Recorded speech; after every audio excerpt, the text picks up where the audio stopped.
যোৱাকালি ৰাতিও আমি 19 গৰাকী ব্যক্তিক পুছবেক কৰিছোঁ। খুব সম্ভৱ আজিও 9 গৰাকী ব্যক্তিক আমি পুছবেক কৰিম আৰু এইটো অসমত বৰ্তমান চলিব।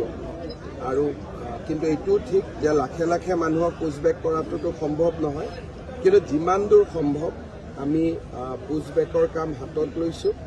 NRCত নাম থাকক বা নাথাকক, যদি আমি বুজি পাওঁ যে তেখেত বিদেশী, আমি তেওঁলোকক পুছবেক কৰিম। এইটোৱে বৰ্তমান চৰকাৰৰ নীতি।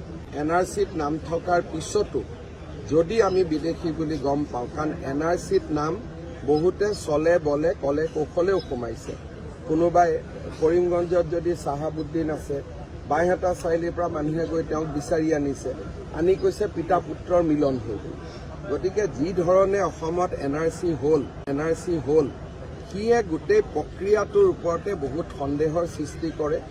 গতিকে আমি সিদ্ধান্ত লৈছোঁ যে NRCত নাম থাকক বা নাথাকক, যদি বিদেশী বুলি তেওঁক আমি সম্পূৰ্ণভাৱে বুজি পাওঁ, তেতিয়াহ'লে আমি তেওঁক পুছবেক কৰিম। যেতিয়া NRCখন সম্পূৰ্ণ কৰা হৈছিল তেতিয়া সেই ব্যৱস্থাৰ সৈতে জড়িত বিষয়াসকলে আচলতে গাফিলতি আছিল নেকি বাৰু? গাফিলতি বিষয়াসকলৰো আছে, কিন্তু যিসকলে এই কামটো কৰে তেওঁলোক ইমানে বুদ্ধিমান যে আমাৰ বিষয়াসকল ইমান বুদ্ধিমান নহয়। নতুন দিল্লীৰ পৰা হৰ্ষ মণ্ডল বুলি এজন বিশেষ ব্যক্তি আহি অসমত 2টা বছৰ কেম্প কৰি লৈছিল। বহুকেইজন ডেকা যুৱকক আমেৰিকা আৰু ইংলেণ্ডত পঢ়ুৱাই লৈ আহিছিল অকল NRCখনত কেনেকৈ NRCখন বেয়া কৰিব পাৰি। এই ধৰণৰ ষড়যন্ত্ৰবিলাক আমি সেই সময়ত গম পোৱা নাছিলোঁ, আমিতো সাধাৰণভাৱে লৈছিলোঁ। এতিয়া এই ঘটনাবোৰ মুখ্যমন্ত্ৰী হোৱাৰ পিছত মোৰ নলেজত আহিলে, তেতিয়া মই মুখ্যমন্ত্ৰীও নাছিলোঁ। গতিকে মই ব্যক্তিগতভাৱে অকল NRCখন এটা তথ্য হ'ব পাৰে, কিন্তু NRCত নাম থাকিলে যে তেওঁ ম্যাদী পট্টা পাই গ'ল, সেইটোক মই বিশ্বাস কৰিবলৈ মই সাজু নহয়। যোৱাকালি ৰাতিও আমি 19 গৰাকী ব্যক্তিক পুছবেক কৰিছোঁ। খুব সম্ভৱ আজিও 9 গৰাকী ব্যক্তিক আমি পুছবেক কৰিম আৰু এইটো অসমত বৰ্তমান চলিব। আৰু কিন্তু এইটোও ঠিক যে লাখে লাখে মানুহক পুছবেক কৰাটোতো সম্ভৱ নহয়, কিন্তু যিমান দূৰ সম্ভৱ আমি পুছবেকৰ কাম হাতত লৈছোঁ। NRCত নাম থাকক বা নাথাকক, যদি আমি বুজি পাওঁ যে তেখেত বিদেশী, আমি তেওঁলোকক পুছবেক কৰিম। এইটোৱে বৰ্তমান চৰকাৰৰ নীতি। NRCত নাম থকাৰ পিছতো যদি আমি বিদেশী বুলি গম পাওঁ, কাৰণ NRCত নাম বহুতে চলে বলে কলে কৌশলেও সোমাইছে।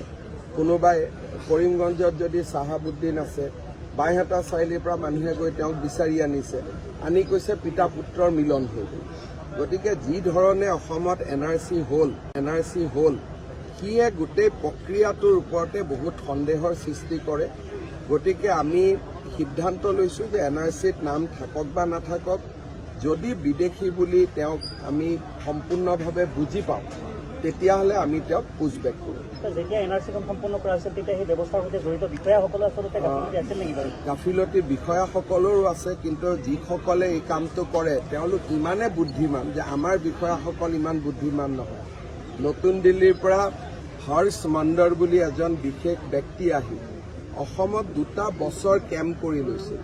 বহুকেইজন ডেকা যুৱকক আমেৰিকা আৰু ইংলেণ্ডত পঢ়ুৱাই লৈ আহিছিল অকল NRCখনত কেনেকৈ NRCখন বেয়া কৰিব পাৰি।